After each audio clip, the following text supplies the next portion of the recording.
March 17, 1938, 2:34 a.m. Lieutenant Victor Callahan's badge gleamed under the streetlight as he raised his nightstick above his head. $15,000. That's what the downtown bosses had promised him to break Bumpy Johnson tonight. 15 officers in riot gear. Paddy wagons blocking both ends of 135th Street. And inside Small's paradise, the man they called the mayor of Harlem sat at his corner table, completely alone. Callahan kicked in the front door. Glass exploded across the polished floor. His men flooded in behind him, batons swinging, overturning tables, shattering bottles. The jazz band scattered. Patrons screamed. But Bumpy Johnson didn't move. He sat perfectly still, one hand resting on a glass of cognac, the other holding a lit cigarette. "Ellsworth Johnson," Callahan shouted, using Bumpy's government name like a weapon. "You're under arrest for racketeering, extortion, and conspiracy." Bumpy took a slow drag from his cigarette, exhaled. Then he looked Callahan dead in the eyes and said 7 words that would echo through Harlem for decades. "Lieutenant, you brought the wrong army." What nobody knew, what the history books never recorded, is that Bumpy Johnson had been preparing for this raid for 6 weeks. And what he did in those 6 weeks didn't just save him from prison. It destroyed a police captain's career, exposed a conspiracy that reached City Hall, and proved that you don't need a gun to win a war when you've got something more powerful. If you're new here, hit that subscribe button right now because we tell these stories every week, and trust me, you don't want to miss what comes next. To understand what happened that night at Small's paradise, you need to understand who Bumpy Johnson was in 1938 and why the most powerful men in New York City wanted him gone. By 1938, Harlem wasn't just a neighborhood. It was a nation within a nation, a place where 350,000 black Americans had built something the rest of the country couldn't ignore. And at the center of that community stood Bumpy Johnson, a man who had turned the numbers racket into an economic engine that kept Harlem families fed. Now, here's what the official history doesn't tell you. The numbers game wasn't just gambling. It was a banking system for people the banks wouldn't touch. Every nickel and dime bet on those slips added up to something powerful. When a family couldn't make rent, Bumpy made sure the landlord got paid.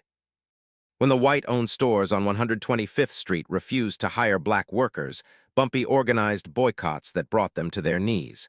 When young men needed jobs, Bumpy found them work. He wasn't just running a criminal enterprise.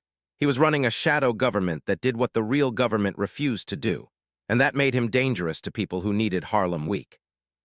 The trouble had started in January when Mayor Fiorello LaGuardia declared war on the policy banks. LaGuardia was complicated. He did real good for the city, but he also understood that controlling the numbers meant controlling Harlem's money. And if you controlled the money, you controlled the people. The plan was simple. Shut down Bumpy Johnson, install Italian operations in Harlem, and split the proceeds with the political machine downtown. Everyone gets rich. Everyone except the community that actually lived there. But there was a problem. Bumpy Johnson was untouchable through conventional means. He'd survived wars with Dutch Schultz. He'd negotiated with Lucky Luciano himself. He had judges on his payroll, councilmen who owed him favors, and a network of informants that stretched from the docks to the churches. You couldn't arrest your way to Bumpy Johnson. Too many people would talk, too many lawyers would appear, too many cases would fall apart. So they needed something different. They needed someone who didn't play by the rules. That's when Captain William Harrington made a phone call that would change everything. Harrington ran the 32nd Precinct with an iron fist. He was the kind of cop who believed the badge gave him the right to do anything. And he had a plan. February 3rd, 1938. A basement office in the Tombs, the Manhattan detention complex that had seen more broken men than any building in the city. Captain Harrington sat behind a scarred wooden desk, facing 3 men whose faces never made the newspapers. "We've tried subpoenas," Harrington said, his voice flat and cold.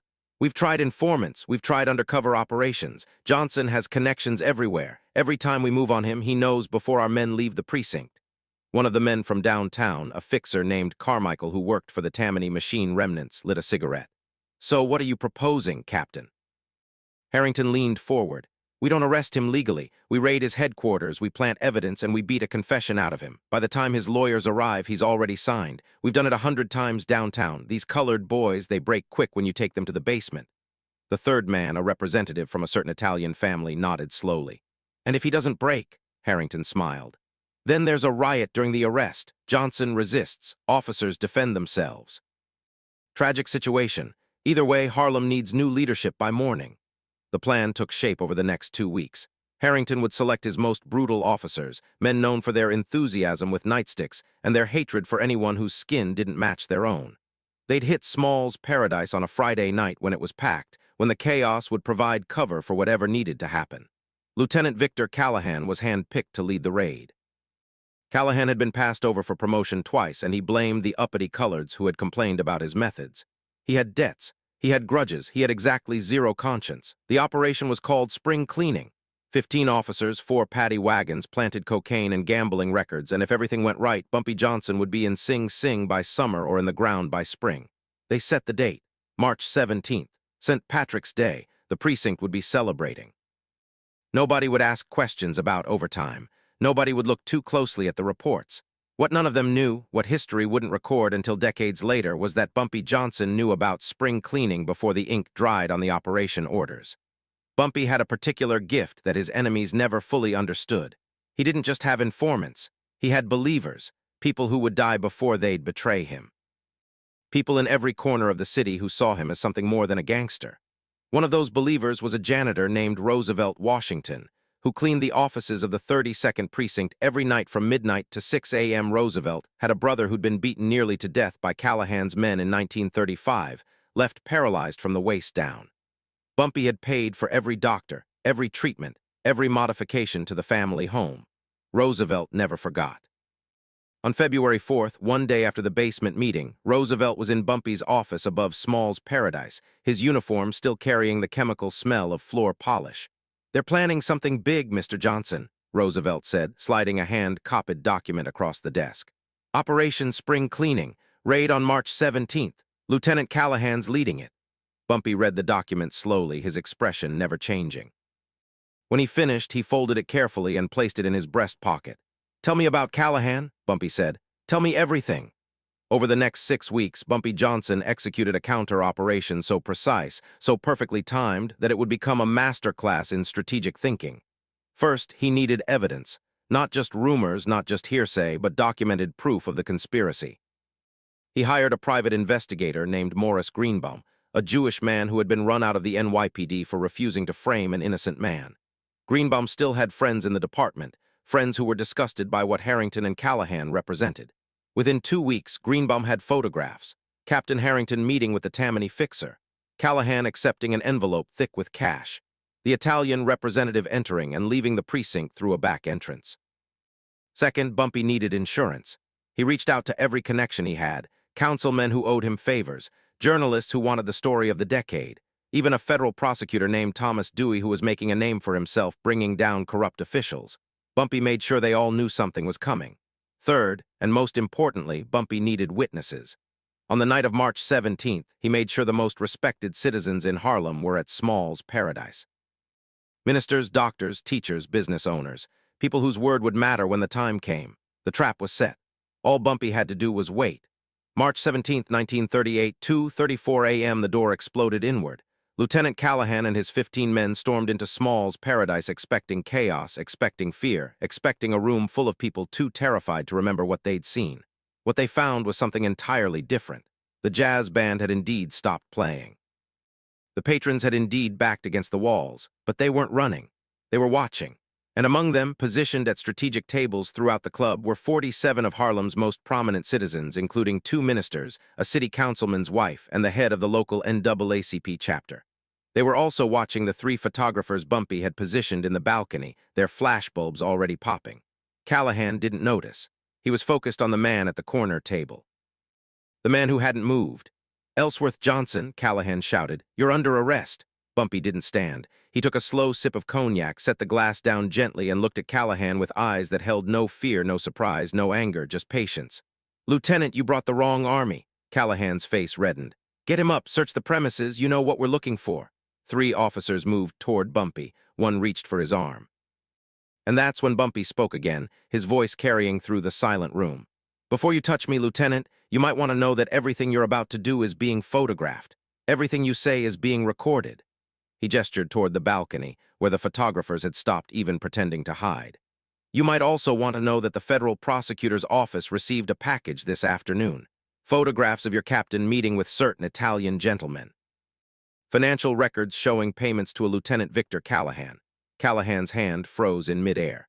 You might also want to know, Bumpy continued, his voice never rising above a conversational tone, that the envelope you received last Tuesday, the one with $1,500 in unmarked bills, that envelope came from me.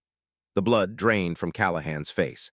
You took a bribe from the man you were sent to arrest, Lieutenant. That evidence is now in the hands of Thomas Dewey's office. Is the testimony of the man who delivered it. Callahan looked around the room, at the photographers, at the prominent citizens, at his own men who were starting to realize they'd walked into something they couldn't fight their way out of. Here's what's going to happen, Bumpy said, finally rising from his chair. He was not a tall man, but in that moment he seemed to fill the entire room. You're going to take your officers and leave. You're going to tell Captain Harrington that spring cleaning has been canceled. And tomorrow morning you're going to resign from the New York Police Department. Callahan's hand went to his holster. You can't threaten me. I'm not threatening you, Lieutenant. Bumpy took one step forward.